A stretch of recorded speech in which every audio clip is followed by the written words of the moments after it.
All the Mr. Donut shops are history, except for this store owned by Cesar Blanco in Godfrey, Illinois. Welcome to MsMojo, and today we're talking about once famous companies that are down to their last site. It was a popular chain in 47 states. It was reduced down to this one original location. Number 10. Yogi Bear's Honey Fried Chicken. When Eugene Broome founded this chicken chain in 1968, he wanted to capitalize on a familiar pop culture brand. I'm in a satellite race with my baskets in space. Yay! After actor Jackie Gleason turned him down, Broome contacted Hanna-Barbera, which agreed to license the character of Yogi Bear. But I suppose I ought to force feed myself to keep my strength up. When it comes to eating, Yogi can't be beaten. Broome's honey-flavored seasoning was a hit, and when the restaurant started to take off, Hardee's bought it out for $1 million.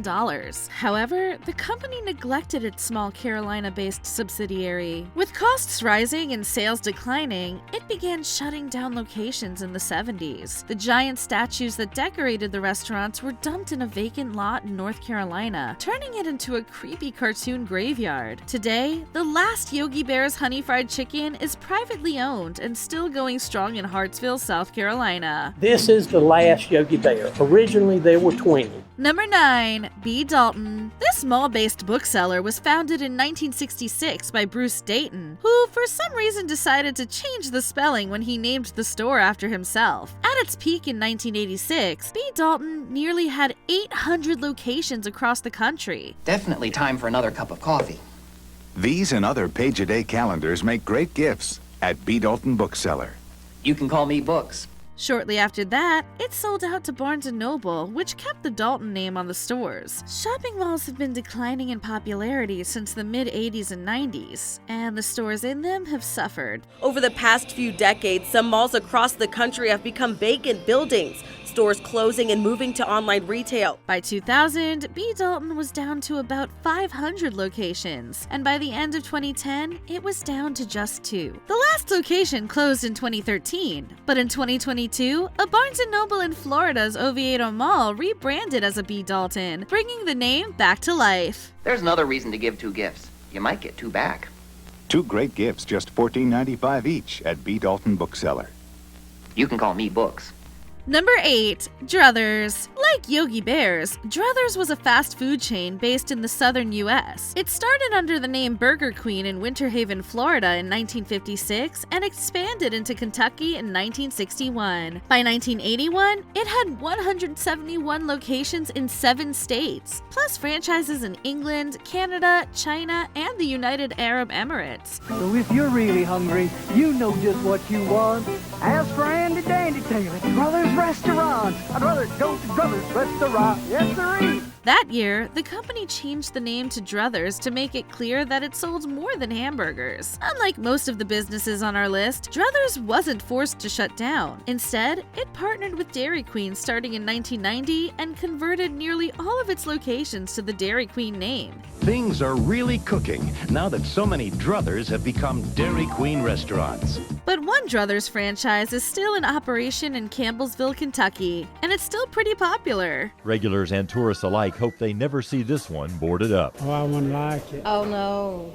They can't close it. Number 7. XXX Family Restaurant. 2 things come to mind. 1, how did the Boilermakers really get their name? And 2, what in the world would they be serving at a place called the XXX Drive-In? This Indiana diner has a lot of history behind it. XXX root beer has been around for over a century. You can still find it in some grocery stores. In the 1910s and 20s, the brand launched drive-in restaurants called thirst stations, eventually reaching over 100 locations throughout the US and Canada. That included one in West Lafayette, Indiana, which opened in 1929. Chopsteak burgers. Never hamburgers. They're called chopsteaks. Chop steak. Since 1929. The company changed hands a few times over the years, and one by one, the XXX thirst stations disappeared. Greg and Carrie Erisman bought the West Lafayette location in 1999 and changed the name to XXX Family Restaurant, though they kept the iconic striped paint job. They later bought out the root beer brand itself in 2008. In 2008, the Erismans purchased the XXX root beer brand, rights, and formula. Number 6. Century 21. In 1961, 3 Syrian immigrants started this bargain basement clothing retailer in Brooklyn. We stayed, we rebuilt, we persevered, and we're here today. We are a very, very major part of our community down here. We love downtown New York. Century 21 upgraded its look in the 1970s, but kept the low prices. Over the years, it slowly expanded, operating as many as 13 locations in 4 states at its peak. Surprisingly, it wasn't the switch to online shopping that killed this retailer. The COVID-19 pandemic turned out to be its death knell. Century 21 announced it will file for bankruptcy and close all of its remaining stores. It was forced to close the doors during lockdown in 2020, and its insurance company refused to pay out for the lost sales. The company couldn't recover and declared bankruptcy later that year. However, it never completely went out of business, and in 2023, Century 21 reopened its flagship location in Lower Manhattan. The company filed for bankruptcy. All 13 locations closed. But now, Century 21 here on Cortlandt Street is reopened as of noon Tuesday. Number 5. Lone Star Steakhouse and Saloon. Although it marketed itself as a Texas-style steakhouse, Lone Star started in North Carolina. Come get a balanced meal at the Lone Star Steakhouse and Saloon. A nice thick slice of Texas. From its founding in 1989, it rose to popularity fast, but its downfall would happen even faster. The chain went from 8 locations in 1992 to 265 by the end of 1997. The cowboy theme and huge portions soon had a number of copycats, including Texas Roadhouse, which first opened in 1993. In 2006, Lone Star was bought out by a private equity firm, which immediately began downsizing and remodeling to get rid of the Western decor. Their website no longer lists any locations as being in Colorado.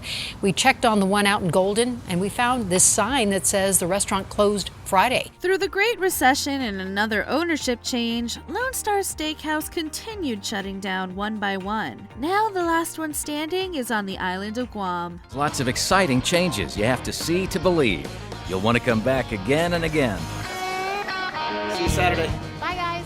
Stop in and check out the new Lone Star Steakhouse. Number 4. Wiener King. This hot dog chain was founded in 1970 by Ronald Howard, a plumber, not the director, and it grew to 70 locations across the eastern U.S. in just 6 years. By 1978, it was up to 168 locations, but the rapid expansion turned out to be a bad idea. Sales weren't high enough to justify the fast growth, and Wiener King filed for bankruptcy that same year. A judge determined that Howard had committed fraud, and the FBI started investigating him for tax evasion. New owners bought out the brand, but a lot of franchises were unhappy with the bad publicity and changed their names. Many of these franchises are still in operation, but only the Mansfield, Ohio Wiener King retained the original name. Number 3. Kmart.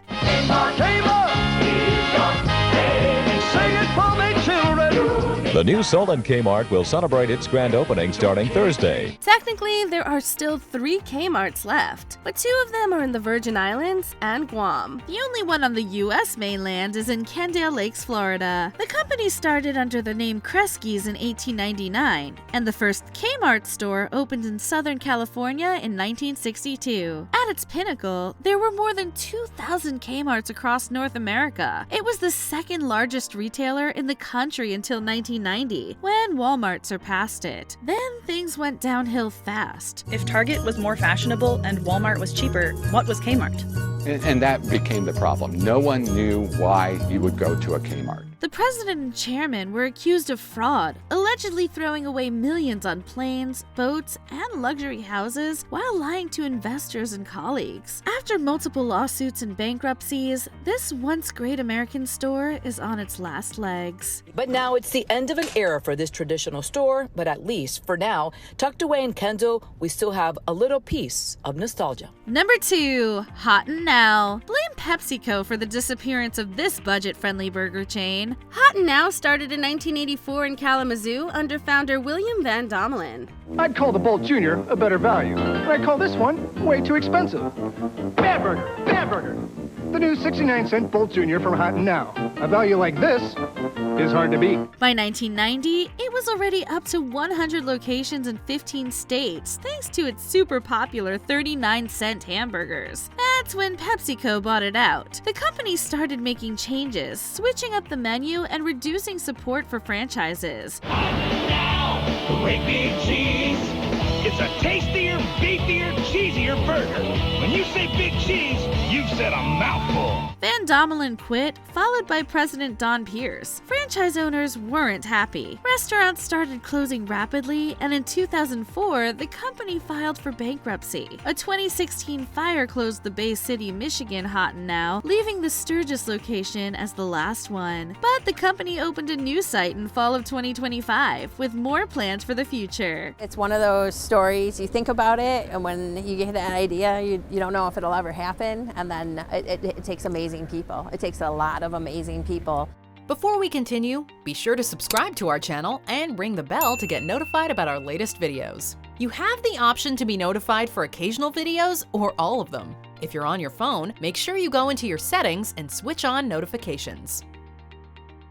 Number 1. Blockbuster. The last store standing is so famous, there's a documentary about it. The first Blockbuster opened in 1985, and it quickly became a booming business model. At one point, the company had more than 9,000 locations in operation around the world. When Blockbuster first opened in 1989, one store opened every 17 hours and grew to 9,000 stores as part of a video revolution. Of course, streaming services would eventually replace video rental stores. The Bend, Oregon location has been the last remaining Blockbuster on Earth since 2019, and it's become a popular tourist attraction. In 2010, the company went bankrupt, and in 2018, the Bend, Oregon location became the last, and locals don't want to see it go. The owners renew their Blockbuster trademark license every year so they can continue selling branded merch, which is their major source of revenue. If you're ever in Central Oregon, you should stop in and pick up a souvenir. For those out-of-town guests,